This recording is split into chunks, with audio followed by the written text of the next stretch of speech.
you've seen both sides of the fence now. What do you think, based on where the industry is and potentially going, what do you think are some of the key skills that someone who wants to come into the industry should be getting on board?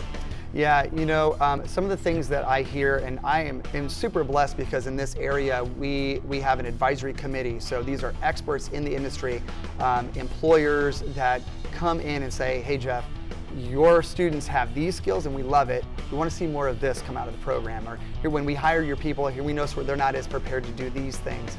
And obviously I can't always pull the trigger and say that will change tomorrow, but I definitely have those, and we try to evolve the curriculum to be able to fit and suit those needs, because after all, that's our job. Our job is to get them prepared to get employed and be good at what they do. I'd say that some of the biggest things that I've noticed, it's intentional programming from the actual exercise prescription side of it, intentional programming. So, oh, you chose that particular movement, why? What is that? How does that align with the client's assessments? Did you even assess them? And did you choose assessments that even fit what they're looking for? And so the big thing, if you ask any of my students, they'll say, oh, Jeff wants to know why. Why did you choose that? I'm not saying it's wrong. I just want to know why you think it's right. And if you give me a sound justification, hey, you probably sold me on it then. If you don't know why, if it's just, well, I saw it at the gym or on YouTube, well, then I'm not going to buy that. I need to know your rationale. So as far as the actual exercise programming side, I'd say that's probably the big one, is being intentional. Soft skills are a big one, and soft skills meaning your ability to relate, your ability to communicate, your ability to truly listen. And when a person has an objection with something, and I don't just mean sales, I mean like, I'm not going to do your stretches at home.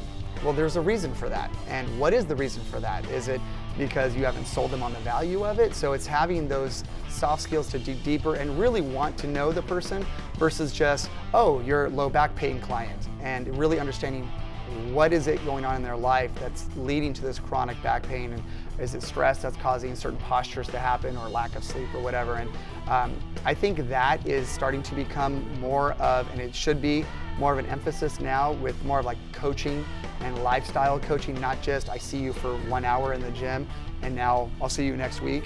It's, I'm going to try to coach you outside the gym on wellness practices and lifestyle behavior change.